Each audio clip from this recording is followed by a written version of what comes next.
علما لیکي چې یو ځل حضرت عیسی علیه السلام په لاره روان نو دا اوس چې کوم ځای موجوده مدینه منوره ده په دې تیر دلته آبادي نه وه بالکل خالي میدان و اطرافو کې څه بعضې کسان اوسېدل بعضې کسان په اطرافو کې گرد و نواخت کې خو موجوده چې کوم ځای شهر د مدینې منورې دلته آبادي نه وه نو چې دې دمه وکړه خامخا په پاخو پیاده مزلې به وې خیمې به خفېدلې خلکو به یو ځای کې دمه کوله د سره خپل د علما مو چې کوم د انجیل عالمانو او د سره خپل ملګري و د حواریینو او ورسره دي هغې چې اندازه واخیسته وی الله پیغمبر عیسی دلته کې آخر زمانې پیغمبر به دلته راځي تاسو ته څه پته لګي وایي مونږ ته زمونږ کتابونه مونږ وکتل مونږ ته خپل کتابونه معلوم شو چې عیسی علیه السلام الله ته رجوع کړه پروردګار ته رجوع کړله لکه خو پیغمبر دی بعضې ورته پیغمبر خیال دی چې هغه الله ته رجوع کړه او د انجیل مطالعه وکړه او جبریل علیه السلام سره رابطه وکړه نو الله ذوالجلال حضرت عیسی علیه السلام ته دا خبره واضحه کړه چې د اخر زمانې پیغمبر چې پیدا کېږي دا به د هجرت ځای وي دلته به راځي عیسی علیه السلام بیا خپل هغه حواریینو تصدیق وکړه تاسو چې کومه خبره د کتابونو نه معلومه کړه همدقسې دا ما ته هم د الله له طرف نه حکم وشو چې دا د اخر زمانې د پیغمبر د ارض مهاجر د هجرت ځای دلته به هجرت کوي حضرت عیسی علیه السلام خپلو حواریینو ته دا اعلان وکړه دا خبره ښکاره او دا جلال الدین سیوطي خصائص کبرا کې تفصیلا ډېر واقعات پرې لیکلي دي بیا وروستو زمانه کې یو بادشاه تېرېده تبع د هغې بادشاه نوم خپل علاقه هغه سره هم د خپل زمانې علماو راهبانو پادریان دغه ځای کې اتفاقا هغوی دمه وکړه چې دمه یې سینګ وکړه په دغه ځای کې نو هغه په هغه خپلو ملګرو وویل چې صاحب دا هغه ځای دی دا د دې هغه زمانه کې یثرب نوم او دا هغه ځای دی چې د آخر زمانې پیغمبر به دلته هجرت کوي دوی ګوره ښه سوچ وکړئ دمه یې زیاته کړه کتابونه وګورئ ښه سوچ وکړئ وایي نه صاحب دلته چې هم په دې ځای کې عیسی علیه السلام بشارت ورکړی دی همدغه ځمکه ده کتابونو کې چې موږ سره کوم صفتونه د ځمکې راځي دا همغه ځمکه ده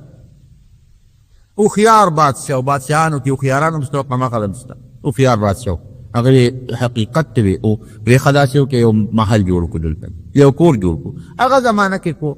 یو مزیدار او ښایسته ښکلی کور یې جوړ کړو هم په هغه ځای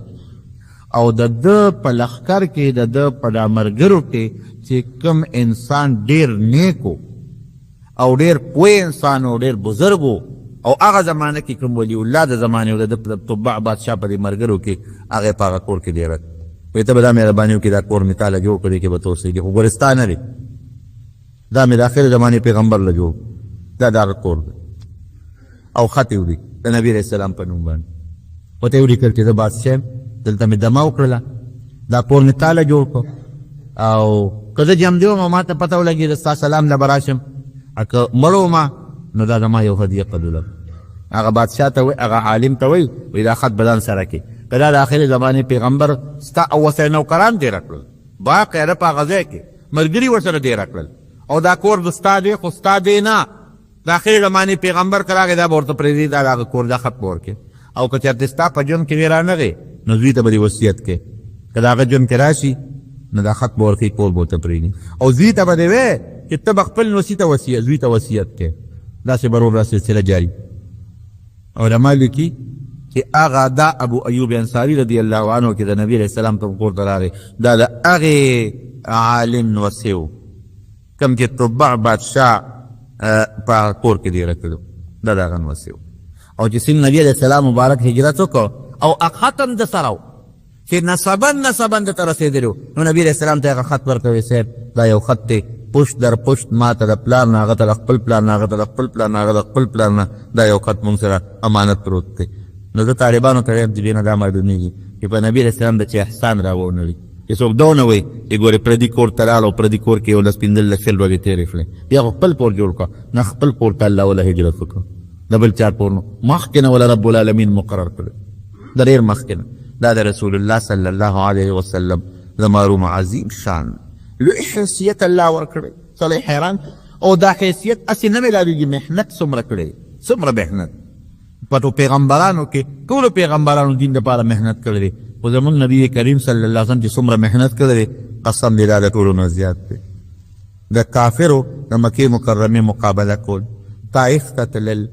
او د کافرو د طرف نه په شا مبارک کې لرې غورځول او د مړی نه نیول او بیا د پلار نیکه وطن پرېښودل او جهادونه کول او د مدینې منورې نه تر مکې مکرمې پورې ځو جهادونه کوه دا آسان کار نه دی. یوازې ګورې الله تعالی مهرباني ډېره ده خو الله تعالی د نبي علیه السلام له هغسې طاقت هم ورکړی هغسې رب العالمین قوت هم ورکړی هغسې برداشت هم ورکړی هر صفت باندې کامل په ظاهري صفاتو کامل دومره حسن چې دومره حسن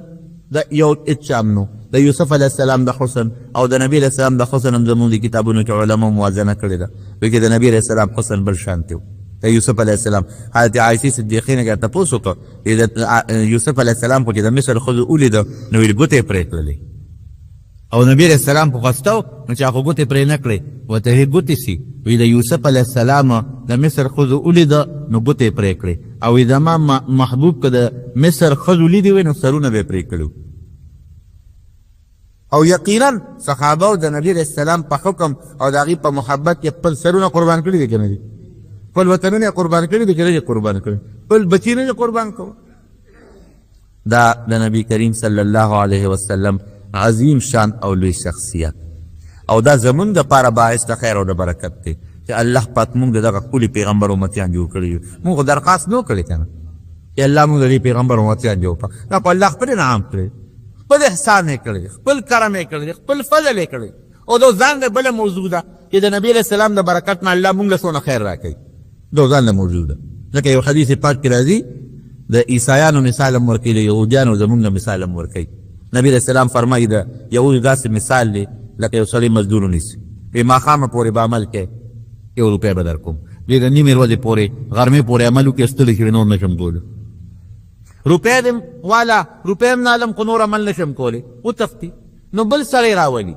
هغه ته وایي دغسې وکړه دا مزدور خو تقلیف نه ده د نیمې ورځې نه مازدیګره پورې عمل وکړه نو تاله به روپۍ درکړم نه ماښامه پورې دا باقي عمل ته پوره کړه تاله روپۍ در کوم دې لګیا چې وایي مازدیګر مانځه وخت شي وایي بس ستړی شم نشم کولی روپۍ دې نه اخلم خو بس ما معاف کړه دې به وتښتي نو بل کس راولي نو هغه ته وایي وایي ده ته د مازدیګر نه ماښامه پورې عمل وکړه 2 روپۍ نو دې د ماښام لږ عمل شو که نه لږ شو 2 روپۍ وایي نو دا مخکې دواړه ورته وایي د یو مثال د یهودو دی بل د عیسایانو وایي زمونږ عمل زیات و او د دې عمل لږ و 2 روپۍ دې وله ورکړې نو الله ورته وایي چې تاسو سره ما ظلم کړی چې څه شرط مې لګولی و خو هغه شرط ما تاسو ظلم درکړو خو تاسو هغه عمل نیم در پرېښود او دوی سره کوم شرط لګاو نه هغه پر وایي نه مونږ سره خو ظلم نه دی شوی وایي ذلک فضلي یؤتیه من یشاء دا خو زما فضل چاله کې زیات ورکوم نو وایي زمونږ موده کمه ده عبادت کمزورې دی راکوټې دی اجر زیات د هغې عبادت زیات و اجر کم د هغې وخت زیات و اجر کم د هغې عبادت سخت و اجر کم هغې چې به غنیمت حاصل که نو هغې کې د خوراک نصیب به نو اور به راغې و به یې خوړه زمونږ غنیمت مونږ خورو د هغې مونځ به بغیر د عبادت خانې نه بل ځای نه کېده زمونږ مونځ عبادت خانه کې هم کېږي د پټي په پوله هم کېږي د هغې به صرف او صرف په او دس نه بغیر به کار نه کېده هر ځای نه چې به وي اوبه به یې را پیدا کولې او دس به یې کو تیمم باندې مونځ نه کېده نبي علیه السلام فرمایي الله زمونږ ضعف ته وکتل زمونږ کمزورتیا ته وکتل زمونږ عجزۍ ته وکتل نو مونږ له ځمکه هم د اوبو په مثل کک اوبه نی په ځمکه هم تیمم والی شي دا د نبي علیه السلام مبارک برکت دی که نه دی یا چې عذاب به راغی نو ټول قوم به یې تباه کړه چا نه خنزیران چا نه بیزوګان په چا ځمکه بادولی شوه د نبي علیه السلام د برکت نه زمونږ نه دغه عذابونه ختم دي اتا دکته به راځي امت من حیث الامت په دغه عذابونو نه ختمېږي د هغې برکت دی زما ورو لږ محنت او ډېر اجر لږ محنت او ډېر اجر د چا برکت شو د نبي کریم صلی الله علیه وسلم هغې به مونځ کو ثواب به یو په یو ته چې مونځ کوې ثواب یو په لس دی هغې به روپۍ ورکړه نو ثواب به یو په یو ته چې روپۍ ورکړو نو ثواب یو په لس یو په 200 بلکې اخلاص چې زیات دی نو د هغې نه هم زیات الله اجر درکوي مونږ به څه کوو یوازې په دې خو هم تام نه کېږي دا ټیک ده باعث د خیر او د برکت ته چې څومره د نبي علیه السلام څوک صفت دی د خوشحالۍ خبره ده مونږ دپاره خیر او برکت خو مونږ به کوو څه مونږ به هم داسې کوو چې د نبي علیه السلام د دې شان قدر به کوو د هغه د دې عظمت خیال به ساتي د هغه د پیغمبرۍ قدر به کوو مونږ په خپل زړه کې که ناسې به قصې کوو اورو به وایه که نه هسې اورېدلو خو ټیک ده ثواب بلکل پکې شته عبادت دی د نبي علیه السلام صفت کول او صفت اورېدل عبادت دی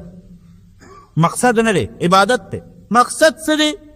د هغه عظیم شان بدن ته مخکې کړي، د هغه عظیم حیثیت بدن ته مخکې کړي، د هغه ښکلې عقیده بدن ته مخکې کړي، د هغه بهترین اخلاق بدن ته مخکې کړي، د هغې ښایسته کردار بدن ته مخکې کړي، د هغې د دین لپاره څومره محنت مشقت دی بدن ته مخکې کړي، په دغه قدم به روان شي. اوس به پته ولګي که نه چې ستا په زړه کې د هغه قدر شته او که نشته.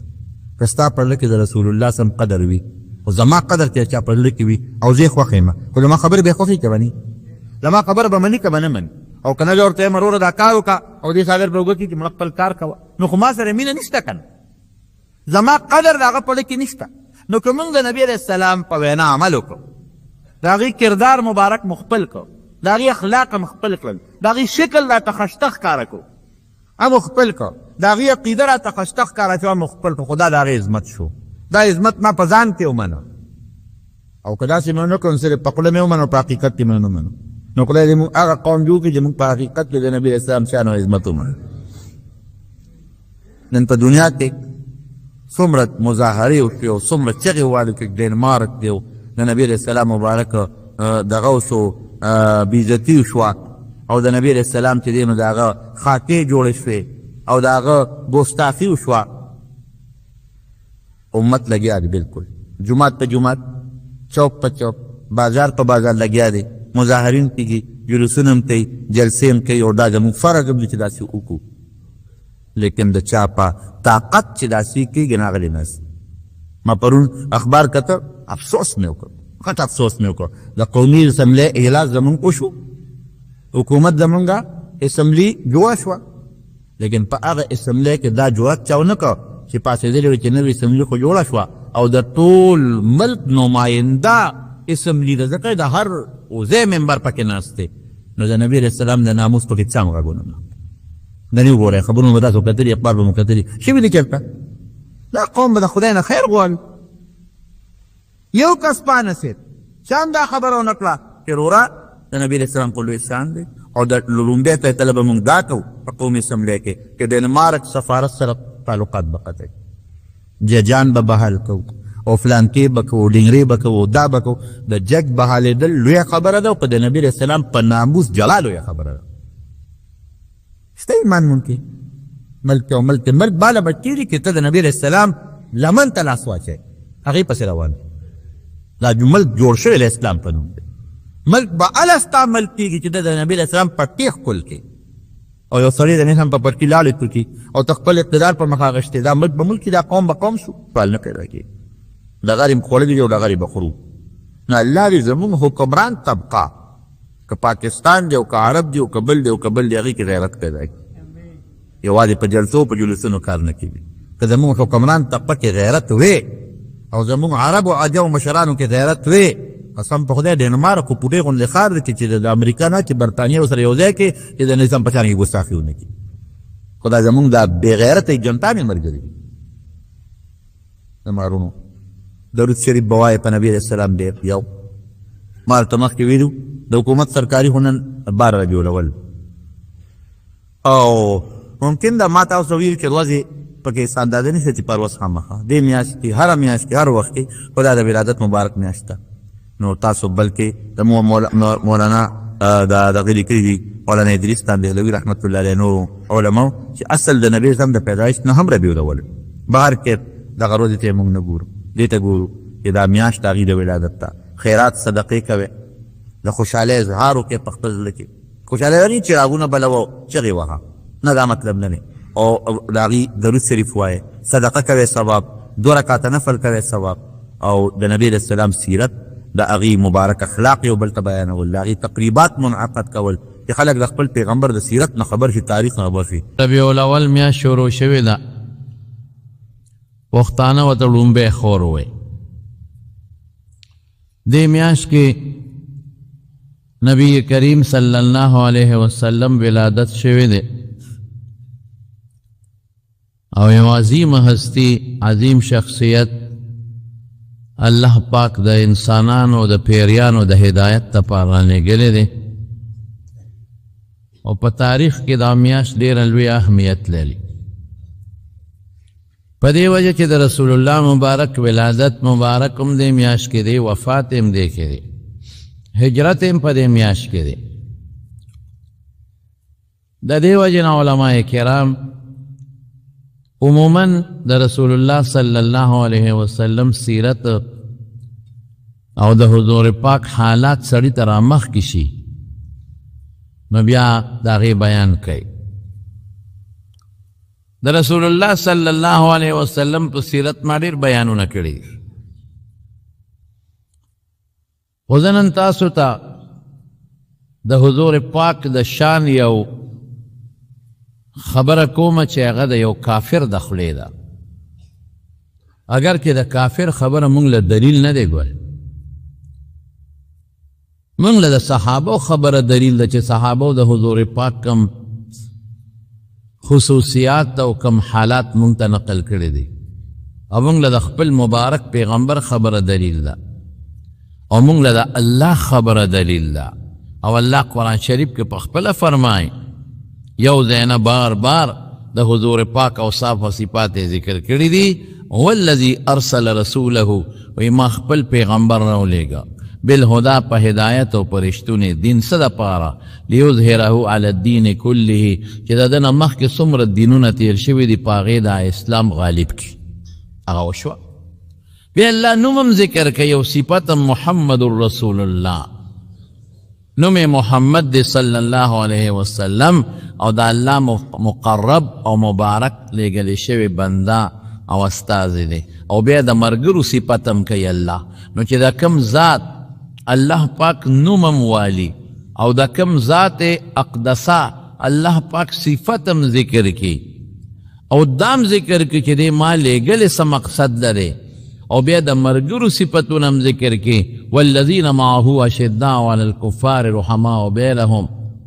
اشداء علی الکفار رحماء بینهم تراهم رکعا سجدا یبتغون فضلا من الله ورضوانا سیماهم فی وجوههم من اثر السجود ذلك مثلهم فی التوراة ومثلهم فی الانجیل كزرع اخرج شطأه فآزره فاستغلظ فاستوى على سوقه يعجب الزراع ليغيظ بهم الكفار. نو الله د مرګرو صفتونه هم ذکر کوي، او الله وی ما تورات او انجیل کې هم د دې خبرو ذکر کړی. نو د دې د پاسه د چا خبره دلیل نه ده. نو صرف یو خبرې له دا کوم هغه ده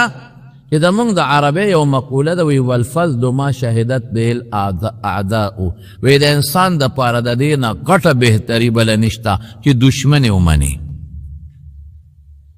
دوست خې خامخا مني چې دشمن اووی چې دا رښتونی سړی و، دشمن اووی چې دا لوی شخصیت و، د دې نه غټ فضل وی بل نشته دی. دشمن منلی دی. نو یو یهودي تیر شوی دی، یو لوی مورخ دی، یو ډاکټر تیر شوی دی، ډاکټر مایکل هارټ ورته وایي، یهودي ډاکټر دی، ډاکټر ایچ مایکل هارټ، او د امریکې دی، او دی په مختلفو مضمونونو کې پی ایچ ډي ډاکټر دی. هغه یو کتاب لیکلی دی، د هغه کتاب نوم یې اخودرې د هارډنډ مین، یعنی سل شخصیات. او دی په خپله وایي چې په دې کتاب کې ما کم سل شخصیات لیکلی دي، ډېر سوچ سره مې لیکلی دي، او دا ټول مذهبي شخصیات نه دي، دا هغه شخصیات دي چې دی متاثر کن شخصیات دي. د دوی نه دنیا ته یو اثر رسېدلی دی، د دوی نه خلک متاثر شوي دي، او دې خلکو یو لوی انقلاب راوستلی په خپله زمانه کې. دوی تاریخ بدل کړی دی، دوی پسې ډېر خلک روان شوي دي، دې خلکو پسې، او ډېر خلک یې بدل کړی دی. دغه په خپله په خپل دیباچه کې لیکي. هغه سلو شخصیاتو کې متاثر کن شخصیاتو کې په اول نمبر یې د رسول الله صلی الله علیه وسلم نوم لیکلی دی. نورو سره پوټوان ورکړي دي، او د سره نوم لیکلی محمد صلی الله علیه وسلم. په دریم نمبر کې د عیسایانو پیغمبر، بلکې مونږ هم ورته پیغمبر وایو، حضرت عیسی علیه السلام ذکر کړی. 3 نمبر. په 15 نمبر کې خپل پیغمبر ذکر کړی دی حضرت موسی علیه السلام 15 نمبر کې هغه وی دا ما چې کوم نمبر ورکړی دی او کوم ترتیب می ښودی دی دا می په خپل سوچ کې برابر ښودی دی په 1978 کې د دې کتاب چپی شو نور لسواتاویا کې او دا کتاب بار بار چاپ شو د لکونو په تعداد دا خرڅ شو او موجوده یو لوی مورخ دی محمد عاصم بٹ هغه د دې په اردو کې ترجمه هم کړې ده ښکلې ترجمه یې ولا کړې ده په د انټرنیټ دا کتاب شته تاسو یې کتولی شئ محمد عاصم بٹ د ترجمه کړې ده نو د چې کله دا کتاب ولیکه نو د یو تقریب وکړو په امریکا کې او په هغه تقریب کې د مختلف مکتب فکر خلق یو ځای کړل مسلمانان یې راوغوښتل عیسایان یې راوغوښتل یهودیان یې راوغوښتل دهریان چې څوک خدای نه مني هغه یې راوغوښتل لوی لارډان یې راوغوښتل ډاکټران یعنې ښه مضبوط تقریب یې وکړو د دنیا چې کوم اهم شخصیات یې هغه کینو او دا کتاب یې مخکې کوم او دی ثابتوله چې دا کتاب ما لیکلی دی دا مې په ترتیب ډېر بهترین لیکلی دی په دې ټولو خلکو کې په دې 100 شخص او یې ډېر دي لږ نه دي خو ما دا اصل را جمع کړي دي دا مې غټ شخصیات را جمع کړي دي چې هغې دنیا کې انقلاب راوستی دی دنیا بدله کړې ده او خلک ورپسې شوي دي ډېر خلک چې خلکو کتاب وکته او سټالونه یې وکتل هر یو له فری یو کتاب نو هغې ټولو وویل چې دا خو تا ډېره لویه غلطي کړې ده د مسلمانانو پیغمبر دی د خپل پیغمبر نه 14 درجې اوچت لیکلی دی د موسی علیه السلام ته خو یهودي او د مسلمانانو پیغمبر دی د عیسی علیه السلام نه زموږ د پیغمبر نه 2 درجې اوچت لیکلی په 3 نمبر کې راوړی دا ول لوی غوغا جوړه شوه بې جګړه جوړه شوه دې پاسې د هغه تقریر د کړی دی د وی دا زه د حالاتو نه مجبور یم ما حقیقت لیکلی دی او ما ولې حقیقت لیکلی دی هغه وجې درته اوس وښیم یو حقیقت مې په دې لیکلی دی چې دې انسان محمد صلی الله علیه وسلم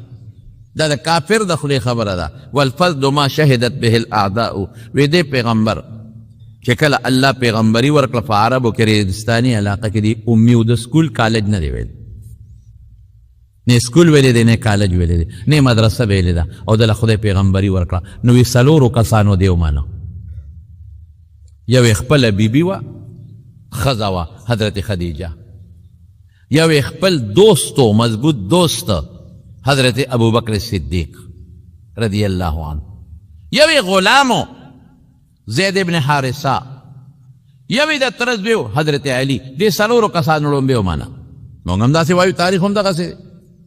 یو پکې زنانه ده یو مشر د زنانې بیبي ده مشر چې دی هغه دوست دی او 2 هلکان دي یو ازید اساد دی حضرت علی او یو غلام دی زید ابن حارثه د 4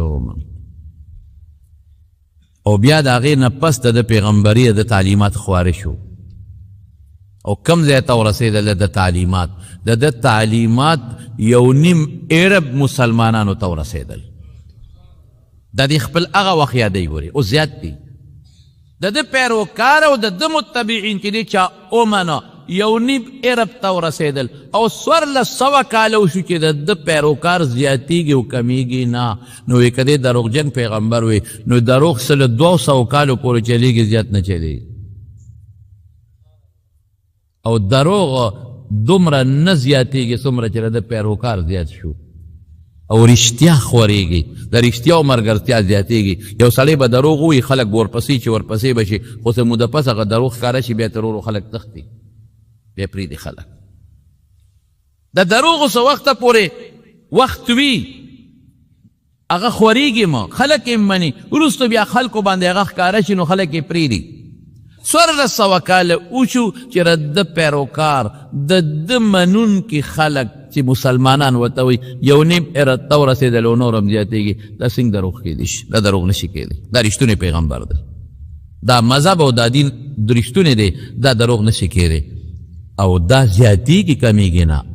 او یو ډېر عجیبه خبره بله درته وکړمه دا چې د ده پیروکار هغه پیروکار هم نه دي چې کوم د یهودیانو په شانتې دي او کوم د عیسایانو په شانتې دي او کوم د نورو پیغمبرانو پیروکار دي د ده پیروکار د ده په جون کې هم او د ده د وفات نه اوس هم په ده او د ده په ناموس ځان وجني. ظاهري پارټي نه ده، پارټۍ کې خو نن یو سړی دی سبا ته دی، ظاهر کې یو سړی یو سیاسي پارټۍ کې دی، یو بل ګروپ کې دی، ځان یو مشر یې ګڼلی دی، که هغه ته هغه خپل مفاد میلاویږي نو وي ورسره، مفاد نه میلاویږي تښتي. څومره خلک تاسو د پارټۍ بدلوي را بدلوي که نه بدلوي؟ نن یو پارټۍ کې دی خو چې وګورو چې دا لیډر کې خو زما دا چل دی نو تښتې دی، نن بله پارټۍ کې دی هغه لیډر کې وګورو چې دی که خو دا چل دی نو تښتې دی، نن بله پارټۍ کې دی ګورو چې در نه بس فایده والمه فایده ورته میلو نه شي نو تښتې دی، نو بله پارټۍ کې دی وایي دلته ماته فایده میلو شي نو فایده میلو نه شي تښتې دی. تر ننه پورې د ده نه یو ملګری ونه تښتېد، نه صحابو کې څوک تښتېدلي دي نه ترې وروسته تښتېدل. صحابه کې یو کس د مرتد شوي د حضور پاک په زمانه کې خو هغه د دین د وجې نه نه دي تللي، هغه ابو سفیان هم ندلې ده او د هرقل په دربار کې ته ابو سفیان هغه وخت کې د پیغمبر غټ دشمنو مقابله کې ورته ولاړو، ځکه چې ابو سفیان هغه وخت کې د مکې د دې ټولو مشرکانو سردارو او هرقل ته تپوس کوي د روم بادشاه، وی ما دا خبر راکا چې رده چا مرګرتیا کړې ده نو هل یرتد احد څوک واپس ته تللی دی سختة لدینه یا سختة لدینه؟ هغه وی نه، بلکل نه، چې څوک هم د ده ملګری شوی دی په دې وجه کې د ده دین ټیک نه دی نو بیا ته تللی دی. داسې نسته د نورو وجوهاتو نه څه بعضې کسان تښتېدلي دي خو په دې وجه نه دي تښتېدلی چې دی دروغجن دی، په دې وجه نه دي تښتېدلی چې دا بېدینه دی، په دې وجه یعنې خراب دین باندې دی، په دې وجه نه دي تښتېدلی چې دین ناحقه دی. دا تر ننه پورې څوک نشي پیدا کولی. موټرګې به ورکې نو کچه مسلمان به وتښتي، سوچه مسلمان به چرې مونه تښتي. موټرګې به ورکې چې کوم دوه قسمه رنګ دی د مارونو، یو هغه رنګ دی چې په دیوال د چونې والا رنګ دی او یو د ماربلو پوخ رنګ دی. د ماربلو پوخ رنګ کې څومره پورې مږې او رګړۍ ورکوي دا به صفا خېږي، دا رنګ نه ځي. او یو دا رنګ دی چونې والا، په دې کې معمولي غوندې چاکو کې دی نو لاندې وتښتي. نو کچه ایمان د چونې والا رنګ هغه تښتي، په موټرګي هم تښتي، په لالچ هم تښتي، په پیسه هم تښتي، هغه په محبت او په مینه هم تښتي. او چې کوم ایمان په زړه کې داسې ننوتي لکه د ماربلو خپل رنګ هغه راګړاوه، هغه راګړاو که قسم په خدای که دې ته وویستل. دا شوي دي، دا مثال د حضرت بلال مونږ سره موجود پروت دی، دا مثال د حضرت خباب رضی الله عنه مونږ سره موجود پروت دی، دا مثال د حضرت سمیه د نانه ده مونږ سره موجود پروت دی، او دا مثال د حضرت عبدالله ابن حذافه سهمی رضی الله عنه مونږ سره موجود پروت دی. د هرقل 300 صحابه کرام یې ونیول، 300، یو پکې عبدالله ابن حذافه سهمی رضی الله عنه او د مشر. او چې څنګه گرفتار کړل 300 مسلمانان یې گرفتار کړل، نو هرقل ځان ته پیش کړل دا مشر چې عبدالله ابن حذافه دی، ورته وی یو کار وکړه عیسایان شی واپس د خپل مذهب هم پرېږدې، هم د اهلي کتاب دي، زمونږ هم اهلي کتاب یو، مونږ سره شامل شی پرېږدو. او ته غصه شو وی دا کوم ځای کېدی شي، زه به اسلام پرېږدم، زه به خپل پیغمبر پرېږدم او ستا دین کې به داخلېږم، دا نشي کېدی. وی ګوره یو خبره درته کوم، وی د یو علاقې د ګورنر کوم، وی نه کېږي، وی جیل کې واچوئ، خوراک سکاک پې بند کړئ، خوراک سکاک یې پې بند که او جیل کې واچول، یو ورځ به پسې بیا راوویسته، وی ګوره خوراک سکاک مې در باندې بند کړی دی، نه در کوم، مسلمانی پرېږدی او عیسایان شی، نیمه بادشاهي هم در کوم، گورنري در کوم، او چې کومه جینۍ هم دلته خوښي ودونه هم دله کوم، مال او دولت هم در کوم. وی ته خو لا گورنري دی چې د دې ټول روم بادشاهي راکې قسم دی چې کب ایمان زما پړه کې خدای چولی دی چې هغه پرېښودو والا ده، او په کم پیغمبر زما ایمان دی نه هغه پیغمبر دروغجن نه دی هغه پرېښودو والا ده. وی دې حالت کې به م وجنم ساده نوځم، وی ډېره ښه خبره ده چې سا را نوځي، زر به جنت ته ورسېږو، هېڅ مشکلات نشته. بیا جیل کې واچول، وی خوراک سکاک به نه ورکوئ، نو څو ورځې پسې راوویستل او دې حد ته رسېدلي وو چې د لوږې تندې د لاسه د غوږونو هغه سماعت اورېدل هم ختم شوي وو تقریبا، او د سترګو نظر هم تلو والا و، او بلکل داسې شوي وو چې د لوږې او د تندې د لاسه وجودونه داسې کونډه شوي وو. نو کېنول نو ورته غوښه کېښوده ښه مزېداره سره کړې او اوبې ورته کېښودې وی دا غوښه د خنزیر د دام د لخوا پرته کړې ده تاسو دې مرداره وایي او دا شراب دی شراب دا مې دله راوړي دي دا اوس کې نور څه نشته د ملګرو ته پام کوئ چې ګوتې یو نسئ ملګرو ورته وی دومره ازمایش را باندې ولې کې په شریعت کې خو دې وخت کې مونږ له دا جایز دي قرآن شریف کې الله تعالی فرمایي فمن اضطر غیر باغ ولا عاد فلا اثم علیه چې کوم سړی مضطر شي محتاج شي نو کاغه د خنزیر غوښه هم خوري نو خوړل ورله جایز دي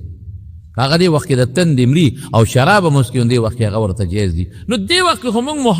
مرو درته لوګې تندې د لاسه خېټې خوږېږي دردونه کوي نظر او غوږ هم لاړ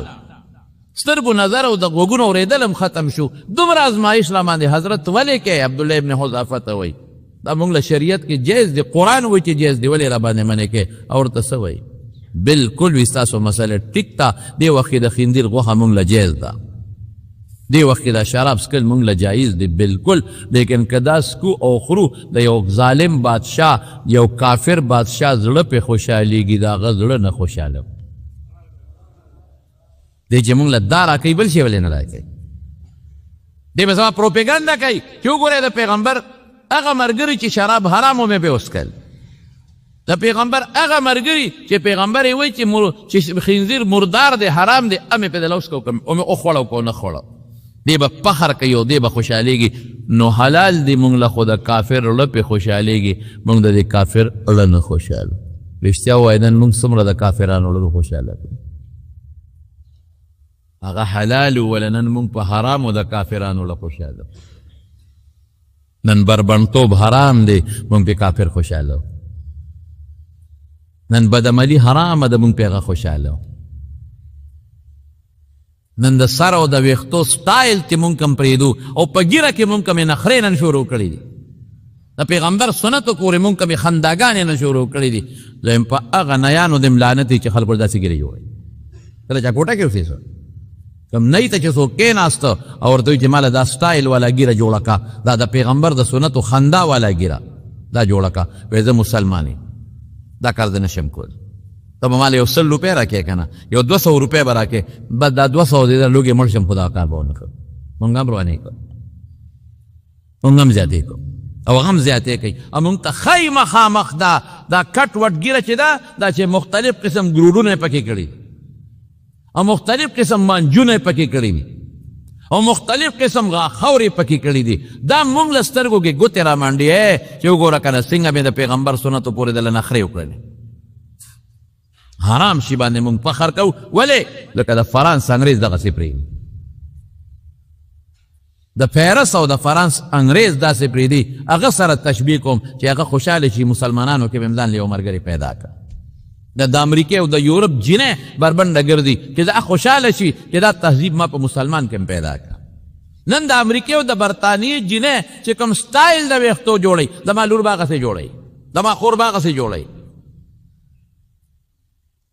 زما مسلمانه خور به هغه د ویښتو سټایل جوړوي د لباس ټیټ لباس هغه سټایل به جوړوي چې کوم د فرانس او پیرنګیانې جوړوي هغسې ټیټ جامې به اچوم او هغسې به ګرځم او هغسې چال به کوم څه دپاره چې هغوی ته وښیم چې ما د خپل پیغمبر تهذیب نه منم زه د امریکې د برطانیې او د فرانس تهذیب منم ما د بیبي عایشې او د بیبي فاطمې تهذیب نه دی خوښه زما هغه نقشه نه ده خوښه زما د یورپ د یو ډمې نقشه خوښه ده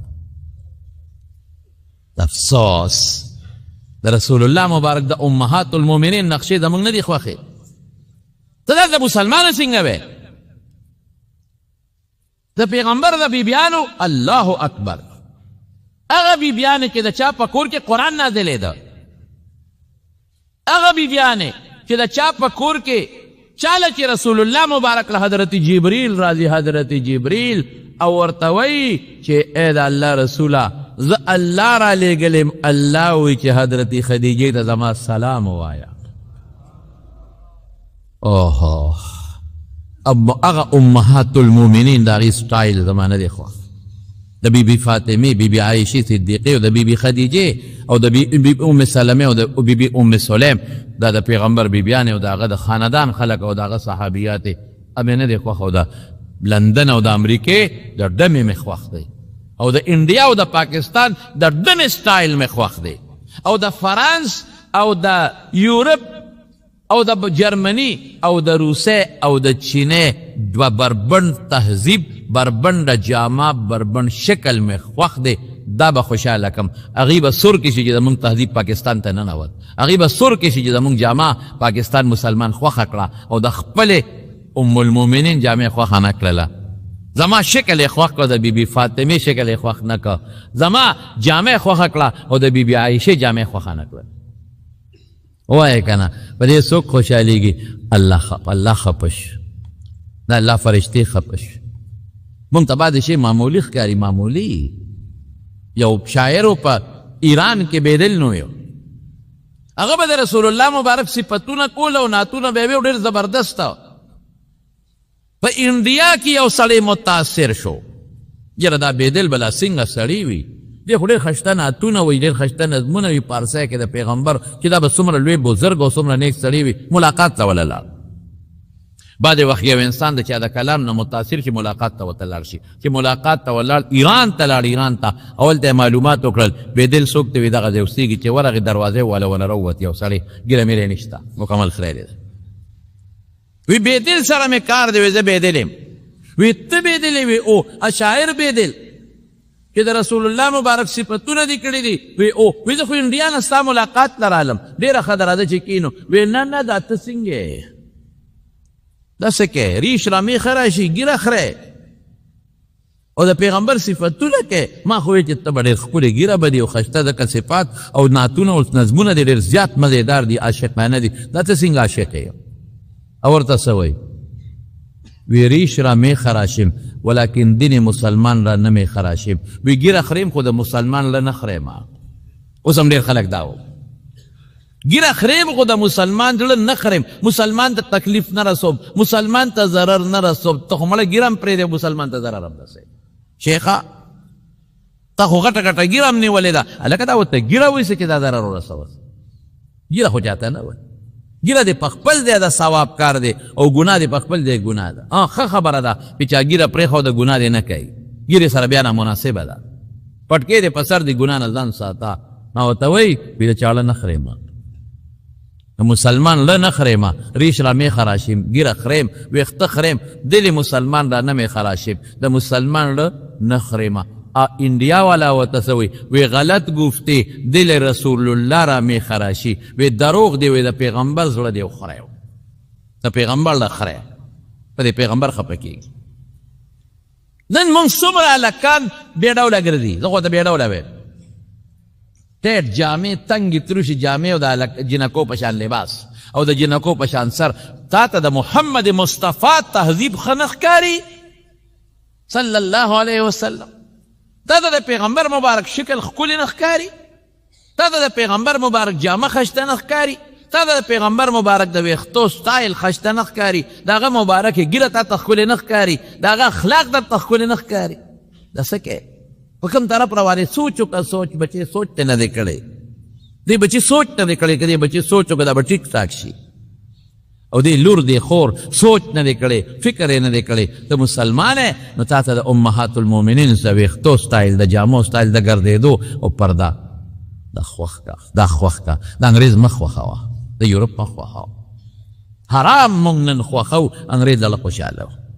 هغې به حلال چې و چې کوم به ورته یو وخت کې حلال و وی د کافر له نه خوشحاله و څه چلې ورسره وکړو وی ښه نه خورئ وی نه وی واچوئ جیل کې چې بیا جیل کې واچول بس تقریبا بې هوشی تقریبا نو راویې ویستل ورته وی ګوره اوس درته وایم ایمان او اسلام هم پرېږدی عیسایان شی پرېږدم یوازې پرېږدل نه جنکۍ هم درکوو او دې مشر ته وی تاله ګورنري هم درکوو او دې زما مقه یوه خبر دې ته کم رنګ وی د هغه مربلو والا رنګ دی د هغه د جامې خپل رنګ دی چې مګه مګه جامه به اوښلېږي خو سپینوالی به ترې لاړ نه شي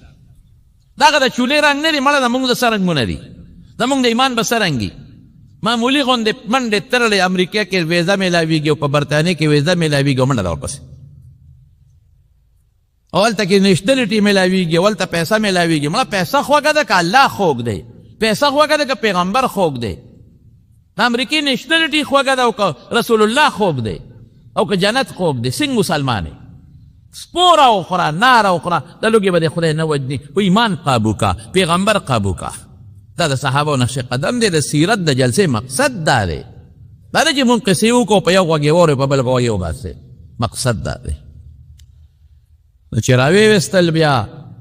نو یو دیګ یې د تیلو ګرم کو غټ دیګ او تیل یې پکې وفټ کول او دی عبدالله ابن حذافه ته وایي ګورم اوس چې ایمان پرېږدی او که نه پرېږدی یو ملګري وله رونیو او دې دیګ کې ورویسته لاس او خپې وله تړلې وي او چې څنګه یې په دیګ کې ورویسته هغه دونه خوټ کېده چې ورتلو سره یې غوښه وډوکې د یو بل نه جدا شو خطا یو ویش یې مو نه کو دومره سخت ګرم تیلو خوټ کېدو والا نو عبدالله ابن حذافه حکم یې وکړ دله ملاس پې وتړی ور ویچوی وی دقسې دا 300 د لغونډ داسې وجنه او یا به ایمان پرېږدی عیسایي کېږي به چې عیسایي شوي ښځه هم در کوم او د ګورنر هم در کوم چې لاس پې وتړل دی په ژړا شو هرقل وی صبر وکړئ ښه ویرېده ځان ته یې مخامخ وي زه راته نه ګیري شي ټینګېدي نیکبخت تاسې را باندې ملګري مړ کړ ګوره نه شي ټینګېدی وی نه زه خو په مرګ نه جاړم وی په څه جاړئ وی په بل شي جاړم وی وجود مې ډېر کمزوري شوی دی ډېر کمزور دی لوګو تندو عالمه اوس چې مې ور واچې په یو کش به رانه سوځي جاړم په دې چې ارمان زما په وجود کې زما د ویښتو عمره ساګانې وي او هره ساه مې د اسلام او د محمد مصطفی نه دغسې قربان کړې وي لکه زما دې ملګري چې قربان کړه اوس به مړ شم چې دا بیا مړ کېدی او جم دی کېدی بیا دې ورشتې او بیا د ویښتو برابر ساګانې به ماتې وي دې ته ایمان مې دا خو ما در یو مثال در که دا خو زه مثال در کومه دا بی بی سمیه دا مثال قایم که دا حضرت خباب دا مثال قایم که او دا په بدر کې او یو کسانو شهدا دا مثال قایم که او دا صحابه دا مثالونه مونږ ته قایم کړي تابعین هم قایم کړي دي اوسه پورې ډېرو مسلمانانو الحمدلله د دین د قربانۍ مثالونه مونږ ته قایم کړي دي الحمدلله نو هغه څه وایي ورته هغه یهودي مصنف مایکل هارف وایي چې یو د ده مذهب په ټوله دنیا باندې خور شو یو نیم اربونه زیات خلک مسلمانان شو دروغجن دونه تابعدار نه جوړېږي او دونه دروغ دین دونه پیروکار جوړېږي او بل تر اوسه پورې د هغه دین خورېږي دروغ دومره نه خورېږي یو سل 200 کاله پس ختم شي او نه دروغ دین دونه خورېږي او دویم څه دی د هغه ملګري د هغه نه قربانېږي دا سیاسي د لالچ په بنیاد ملګري نه دي ځان وجني ځان او دې زمانه کې به الحمدلله چې مسلمان دی د پیغمبر په ناموس ځان وژني ځان چې لږ معمولي غوندې واوري چې د پیغمبر مبارک توهین چا کړی دی د پیغمبر مبارک په جامه چا لاړې تو کړي دي قسم په خدای ځان وژني او هو زما د پیغمبر سپکه دی وی داسې مشته دی چې بچو سره تعلقات ختم کړي دي ښځې پریښي دي چې نه نه نه نه نه هر څه برداشت کوم د خپل مبارک پیغمبر توهین نه برداشت کوم تا به پرېږدم بله ښځه به وکړم ورور ته وي تا سره ورورولي ختمه کړم پلار ته وي بابا تا سره مې پلارواطوب ختم زویه بچې تا هر څه ختم خو پیغمبر نه پرېږدم دا مثال هم صحابو قایم کړی دی د عبدالله ابن ابی زوی عبدالله ابن ابی منافق د پیغمبر او د صحابو په چان کې لږه ګستاخي کړې وه ګستاخي او پیغمبر مبارک ته اگر چې صحابه یادو خو نسبت یې خوالاړ ذلیل یې ورته ویلو زوی سوچه مسلمانو او راغې او پیغمبر مبارک ته کېناسته وی د الله رسوله زه خبر شویم چې زما د پلار د مرګ اډر دی کړی نو که زما د پلار د مرګ حکم دی کړي په بل چا یې مه وجنه په مې مړ کړه چې دې سر راوړم او ستا دې کور کې وغورځم وی نه ما خو نه دي ویل د هغې د پاسه لاړ او پلار یې د ګریوان نه ونیو او د څاروي نه یې راکوز کړه وی بچې ته د ما زوی نه ویم او ډېره مثالي مینه وه د پلار او د زوی بچې ته د ما هغه خوږ زوی نه وی بابا یما وی ما گریوان ندی ونیوم وی تا رسول الله مبارک ته ذلیله ویلې دي وی قسم په خدای چې اوس به دا ټکې وی چې زه ذلیل یم او پیغمبر مبارک عزتمند دی نو پرېږدم یعنې سر د نه وه وی زه ذلیل یم انا اذل وهو اعز او پیغمبر ډېر لوی عظمت والا ذات دی وی بیا ووایه وی زه ډېر ذلیله او بیکاره شی او پیغمبر مبارک ډېر د عزت خاوند دی وی بیا ووایه درېیم ځل یې پې ونه پرېښود ایمان به دې ته وایي دا مونږ لیدي دي دا مونږ تاریخ کې پړاو کړي دي په بدر کې حضرت ابوبکر صدیق زوی و عبدالرحمن د کافرو په سب کې و او مبارزې به کېدې مبارزې دې ته وایي چې یک په یو به مقابلې کېدې یو په یو روتو میدان ته وی هل من مبارزن شته چې څوک میدان ته راوځي شته حضرت ابوبکر صدیق آواز واورېد وی پیژندل وی آواز پیژندل کېږي وی دا خو د عبدالرحمن آواز نه دی وی دی تورې شلنګ ورکوي دره لره رسول الله مبارک کلک راونوي ته به نه وروځي بل څوک به وځي او بیا په یو موقع چې د عبدالرحمن مسلمان شو نو ابوبکر صدیقی بابا وی د تورې لاندې مې راغلی وی خو چې مې وکتې نو پلار مې نو توره غدار مې درنه کړ وی بچې که زما د تورې لاندې راغلی والله که مې پرېښې دې ته ایمان وایي نو هغه څه وایي مایکل هارټ هغه دا ټکې په هغه کانفرنس کې ووایي دا ټکې وي وی ما سل هغه خلک په دې کې لیکلي دي چې هغه متاثر کن شخصیات دي او په دنیا کې انقلاب راوستی دی وی ځای که نه دا یو عجیبه ټکې دی دا واوره وی ځای که نه په ټوله دنیا کې په ماضي کې او په حال کې نظر واچوئ او د محمد همقله شخصیت ماته وښایه صلی الله علیه وسلم د هغه په شان وښایه ټول په امریکا کې په کانفرنس روم کې چې کوم لوی خلکو ساینسدانانو پروفیسرانو ډاکټرانو یهودیان او عیسایان ټول په یو کس خاموشه کړل وی وښایه ماته د ده همپله شخصیت ماته وښایه وګورئ وښایه د ده همپله د په دنیا کې انقلاب راوستی دی د دنیا بدله کړې ده د تاریخ بدل کړی دی د هغه خلک نیغ کړی دی هغه خلق چې چا به لونه جم دی خښولی د هغه خلق نیغ کړی دی چې چا به خپلو میندو سره زناکاری کوي د هغه خلق دوک کړی او نیغ کړی دی چې چا خویندو سره نکاحونه کړي دي د هغه خلق نیغ کړی چې مردارې به یې خوړی د هغه خلق نیغ کړی دی او تهذیب ته یې راوستلی چې څوک به بربنډ ګرځېده وښایه ماته داسې څوک والله کافر دی خو د دین مطالعه کړې ده او د پیغمبر شخصیت یې پیژندلی مونږ نه دی پیژندلی وښایه وی داسې شخصیت وي ما ته وښایه تاسو او بیا څه وایي یو ډېر عجیبه خبره کوي بیا وایي یو کار یې کړی وي وی انصاف یې څنګه قایم کړی دی انصاف وی داسې انصاف دې څوک قایم کړي لکه ده چې قایم کړی دی که نه ځه ودې ښایي که څنګه انصاف یې قایم کړی دی وی په یو موقع دی محمد اعلان کړی دی صلی الله علیه وسلم په یو موقع چې که زما لور فاطمې غلا کړې وې د هغې نه به مې ملاس کټ کاو ودې وایي څوک داسې یو بادشاه به داسې ووایي او واقعي په مکه کې یو ښځې غلا کړی و د هغې فاطمه نو د پیغمبر هم د لور په شان نوم یې فاطمه نو چې رسول الله مبارک لراله ثبوت پرې راغی نو حضور پاک بې لاس پرې او د یو لوی خاندان سره تعلق و نو خلق په یاره کې شو چې خدای پاک دې غریب دې نه لاس پرې شي دا خو د غټ خاندان سره ټول خاندان یې واپس بل خوا لاړ نه شي دشمني جوړه نه شي اختلاف جوړ نه شي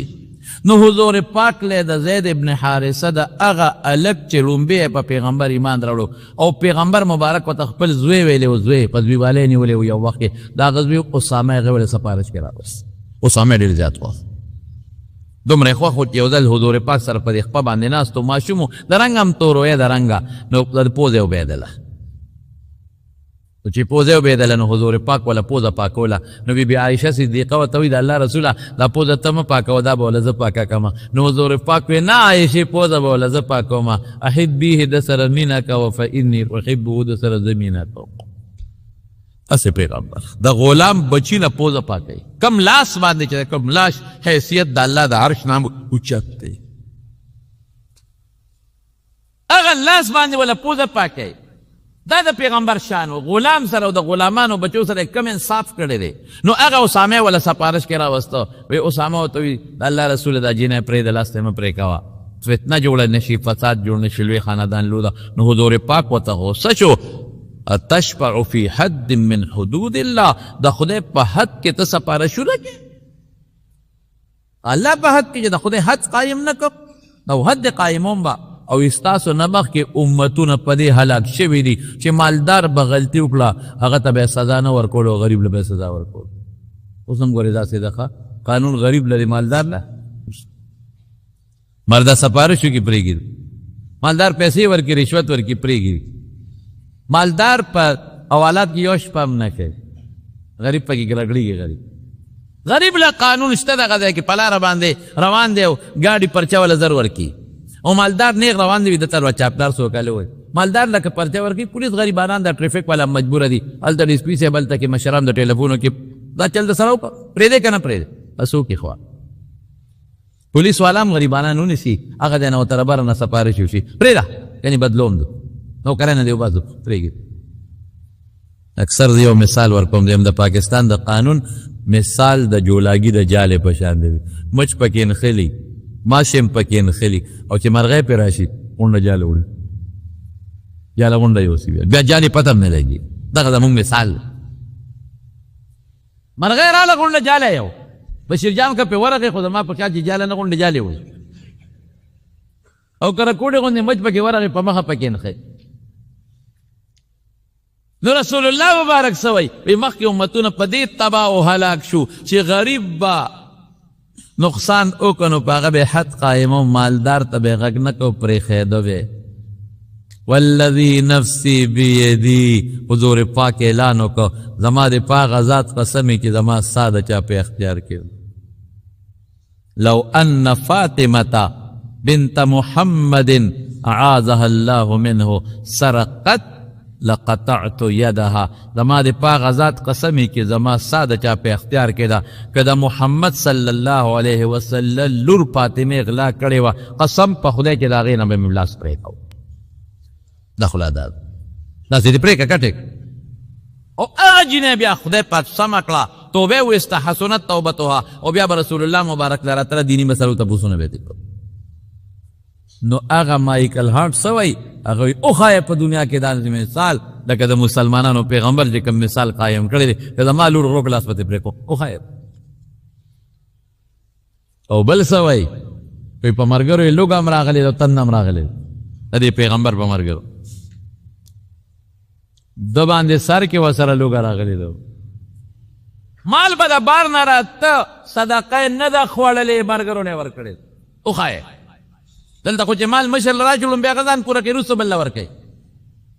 دله مال راغلی دی دولت راغلی صدقه نه ده خوړلې نه په بلو بچو خوړلې ده خلکو له یې ورکړې ده او که هدیه ډالۍ راغلی ده نو کور تاله تلې ده چې هغې تقسیم کړې ده چې صحابه به یو ورځ نارو دي به ملګري به یو ورځ نارو دي به درې ورځې نارو او که ملګري به درې ورځې نارو نو وښایه راته ټولو پروفیسرانو ډاکټرانو پي ایچ ډي ګانو ته وایي وښایه که نه چې صحابو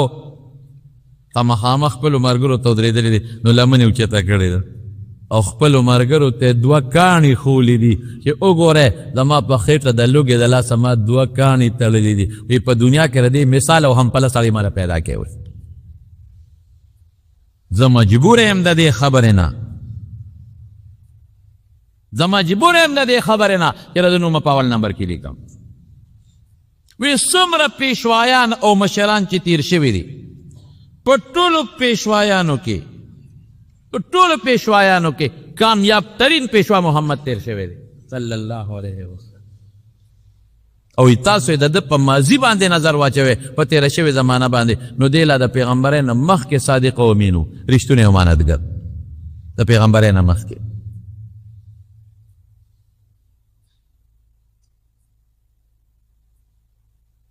دا څوک دا خبرې کوي دا یهودي او په یو کانفرنس کې کوي او په یو بل کانفرنس کې په ده باندې د عیسایانو اعتراض راغی. عیسایان پې راپاڅېدل دلته په یهودیانو هم اعتراض وکړو عیسایانو هم اعتراض وکړو یو بل کانفرنس و هغې کې په عیسایانو اعتراض وکړو. وایي زمونږ پیغمبر دی ولې په 3 نمبر کې ذکر کړی د هغې 4 جوابه کوي خو وخت ختم دی دا به راته انشاءالله په بله جمعه کې وشو انشاءالله العزیز. زمونږ دپاره دا غټه خوشحالي ده زمونږ دپاره چې زمونږ د مبارک پیغمبر صفت تر ننه پورې کافرون کړه هغې هم مني زمونږ پیغمبر مبارک د هغه رښتینولي مني د هغه انصاف مني خلاصه کې چې د هغه د ملګرو هم مني. په دې کې حضرت عمر فاروق هم لیکلی دی خو وروستو نمبر کې لیکلی حضرت عمر فاروق رضی الله عنه په دې فرض کتاب کې لیکلی په دې 100 عظیم شخصیاتو کې هغې لږ وروستو نمبر کې لیکلی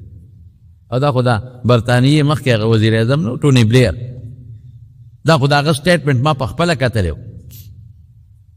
هغه نه چا تپوس وکړو ستا آیډیل څوک دی آیډیل دې ته وایي چې دا ما دپاره یو نمونه او زه د هغه په شان بادشاهي وکړم لکه پرویز مشرف به وي د ما آیډیل کمال اتاتورک دی هغه به دا یاد لکه کمال اتاتورک ظالم هغه خو بېدیني خوره کړې وه هغه خو دین ختم که هغه بربنډتوب عام که هغه په جوماتونو پابندي ولګوله هغه په مدرسو پابندي لګولې و کمال اتاتورک هغه خو خلافت عثمانیه تباه و برباد کړه د هغې بیخونه یې ویستل هغه کتابونه قرآن شریفونه سوځولي هغه خلکو نه ګیرې خریلې وې هغه جنکۍ بربنډې کړې په پردې پابندي لګولې وه ګیرې له لیسنسونه رایستي پابندي لګولې وه وایي زما آیډیل کمال اتاتورک دی څه شو هلکه پرویز مشرف څه شو لاړ ختم تم خو هلته دوبۍ کې پروت په بیمارۍ کې پروت خدای ونیو که ونه نیو نه مدرسه بند کړه نه مولا بند کړه نه ګیره بند کړه نه پټکې بند کړه نه بند کړه دویم دا حکمران طبقه د خدای نه ویریږي خدای سره مقابلې مه کوئ الله دپاره الله سره مقابلې مه کوئ د پیغمبر د سنتو هتک مه کوئ د پیغمبر سنتو له چیلنجونه مه ورکوئ ظالمانو دا مه وایئ چې مدرسې به بندې کړو دا مه وایئ چې موږ به ګیرې ختمې کړو دا مه وایئ چې موږ پردې ختمې کړو دا مه وایئ دا د پیغمبر سنت دی د پیغمبر مشن دی د دپاره هغه راغلی دی دا د مسلمانانو دپاره د الله خوښ شوي دین دی نو ته خدای له چیلنج مه ورکوه ته خدای له چیلنج ورکې خدای له چیلنجونه مه ورکوه قسم په خدای دا مخکې ورځو کې دا کم کال کې چې یو ځل دا کمې ښځې په د اسلام آباد یو ځای بل دی روزي او نارې لګوي عورت مارچ او دا چغې وباسي او وایي چې دغه زما بدن میرا جسم و میری مرضی هغې څه وایي پردې پورې خنداګانې کوي ټوکې کوي او څه وایي الله اکبر قسم په خدای که زما په خولې راځي دا الفاظ دومره ډاډۍ هغه جنکۍ د اسلام آباد په روډونو چغې وایي او وایي پردا ظلم ہے اے محمد سن لو صلی اللہ اے محمد سن لو پردا ظلم ہے اے محمد سن لو نکاح ظلم ہے اے محمد صلی اللہ علیہ وسلم ووره نکاح ظلم دی ووره پرده ظلم یعنی مطلب دا چې تا د ظلم نظام راوستې اسلام ته چې د ظلم نظام ته خدای سره ډغرې خدای له چیلنجونه ورکې رسول الله له چیلنجونه ورکې د خدای ظالمان دا وجود چا در کړی دی دا سپېمې چا در کړی دی راشه که نه د خدای د یو ماشي مقابله وڅوک یو ماشي مقابله نشي کولی نن ډینګي وایرس دی الله دې ختم کړي د مارونو تاسو هم د ډینګي متعلق ور اسباب بساتئ ښه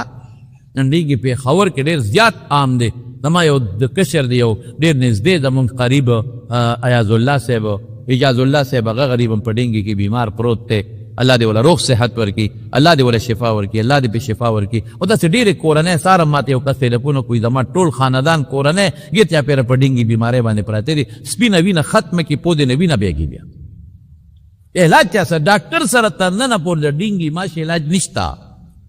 ډاکټران غریبانان په دې ستړي شو او ډي سي ګان په دې ستړي شو چې خلکو ته چغې ووهئ چې مهرباني وکړئ تاسو سپرېګانې وکړئ مهرباني وکړئ تاسو اوبه پټې ساتئ اوبه کوله ومه ساتئ دا دې پاکو اوبو له راځي یو ماشي کې څوک وخوري نو هغه هم ګورې تاسو بیا دغه استعمالوئ څه ورته وایي دغه خلطسي څه ورته وایي دا چې بچرداني استعمالوئ ولې چې هغه څوک یې وخوړل په هغې کې جراثیم ورننوځي چې بل ماشي پې سم هم کښېني نو سم هم هغه جراثیم ځان ته راکاږي هغه هم ډینګي شو چې په بل کښېناست بل هم تباه کړي تر ننه پورې تا د یو ماشي د خدای مقابله علاج پیدا نه کړی شو ته به خدای له څه چیلنجونه ورکوې ته د خدای رسول له څه چیلنجونه ورکوې ته د خدای غضب له څه چیلنجونه ورکوې خو دا د پیسو د لاسه مس شوي دي صرف یو مشر ته یا یو مشرې ته پیسه میلاویږي نو په هغې مس شي دا نور ورته اوچت شي او ملګرتیا به سره شروع کړي مونږ قسم په خدای که د یو ماشي د مقابلې یو د خدای د قهر نه یو الله دې د خپل قهر نه وساتي مونږ د یو کټمل د مقابلې نه یو مونږ د کورونا وایرس ته مقابلې نه یو مونږ خپل علاج بیا نشو کولی زمونږ ډاکټر زمونږ علاج نشي کولی چې پریوزو یو ځل قسم په خدای که د ځان علاج بیا راځي مونږ په هره ګړی کې رب العالمین ته محتاج یو مونږ له دا ښکلی شکل الله را کړی دی عزت الله را کړی مسلماني رب العالمین را کړی او د دې مبارک پیغمبر برکت دی قسم په خدای د حضور پاک برکت دی دا د رسول الله مبارک او د هغه د رولی شي دین د برکت نه دا زمونږ ایمان او اسلام د هغه د برکت نه دی خدای دې په دې قایم او دایم وساتي نو د ده د هغه بله کانفرنس خبره به انشاءالله مقرره بله جمعه به وکړم دعا وکړئ او یو دا مهرباني کوئ د دې میاشتې پورې هېڅ تخصیص نشته هر وخت وایه او بالخصوص د رسول الله مبارک ذکر راغی او درود شریف زیات وایه ها هر وخت په الله تسبیح باندې درود شریف وایه په دې پیغمبر خوشاليږي په دې الله خوشاليږي په دې مترل اجر ملاويږي دوه کې چې کم مریضان دي په دې ډینګي کې مبتلا دي الله دې روغ صحت ورکړي کرونا کې کم مبتلا دي الله دې غویلم روغ صحت ورکړي الله ته مونږه باندې رحم وکړي په مونږ کرم وکړي مونږ د خپل غضبونو فتنو آفتونو په دواړو جهان په امن او امان کې وساتي خدای د دواړو جهانو خیرم نصیب کې او د دواړو جهانو د شرونو د فتنو نه په امن او امان کې وساتي الله چې کوم بیماران دي روغ صحت ورکړي قسم قرضداران قرضونه اخلاص کې د چا روزي تنګه د فراخ روزي نصیب کې الله د چا بچی نشتا یا الله نارینه اولاد ورکړي نارینه اولاد ورکړي د چا شتا او نارینه اولاد دي ته نارینه اولاد ورکړي کوم ولکانو جنکو رښتې نشته خدای صالح رښتې ورکړي چا ته څومره ټینشنونه دي پریشانې دي خدای ټینشنونه پریشانو په خوشاله بدل کې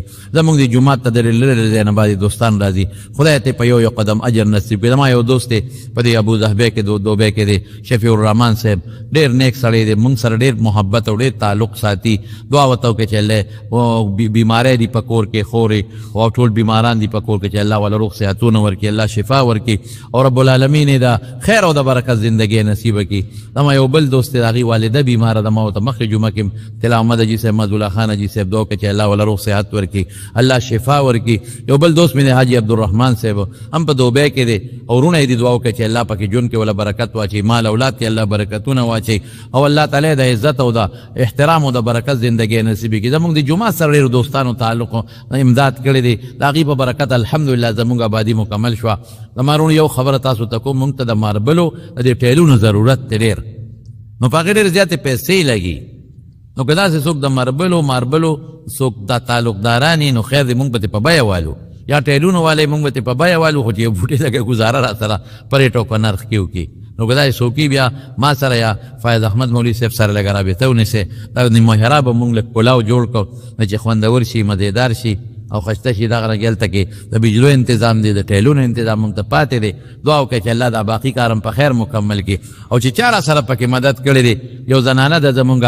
د بار ملک نه هغه امریکې نه ما سره کله کله رابطه کوي څه لږې غوندې پیسې ابل وزوي چې زه درلېږم جومات دپاره رالیږلي دي لږې شانتې هغې ته هم دعا کوي چې خدای پاک د صدقه د خیرات قبول کړي الله د بچو حفاظت نصیب کړي او الله تعالی بچو له د خیر او د برکت عافیت زندګۍ ورکړي د بچو د سر صدقه غوي ما د پاره دعا کوي د ما بچین وسی چې الله پاکي د فتنو آفتونو مصیبتونو نه مان کې وساتي الله دې وساتي الله دې دعاګانې قبول کړي برحمتک یا ارحم الراحمین د دې یو ملګری وفات شوی دی الله دې مغفرت نصیب کړي الله دې مغفرت نصیب کړي دا دلته مفتی آباد کې زموږ د شمشولق لالا زوی وفات شوی دی دعا وتو کې چې الله تعالی ولا مغفرت نصیب کړي وارثانو له الله صبر ورکړي او زمونږ د مردان سربلند خان جی صاحب دوه ماشومان بیماران دي هغې ته هم دعا کوي چې الله روغ صحت ورکړي او د هغوی ورور د ډاکټر بخپلن صاحب زما ډېر ښه دوست دی هغه ته هم یو بوډۍ لږ تکلیف پېښ شوی دی هغه ته هم دعا کوي چې الله وله روغ صحتونه او شفا ورکړي چې چا خطونه رالیږلي د بیمارانو دپاره دعاګانې یې غوښتې دی الله دې وله روغ صحتونه ورکړي دا بلوچستان نه یو سړي 10,000 روپۍ جومات ته رالیږلي 10,000 الله دې قبول کړي او الله دې وله بدلې په دواړه جهانه ورکړي دلته یو ملګری د میشګل د هغه زوی بیمار دی اکرام خان مور بیماره ده د سیزو الله تعالی دې دواړو له شفا ورکړي او الله دې روغ صحتونه نصیب کړي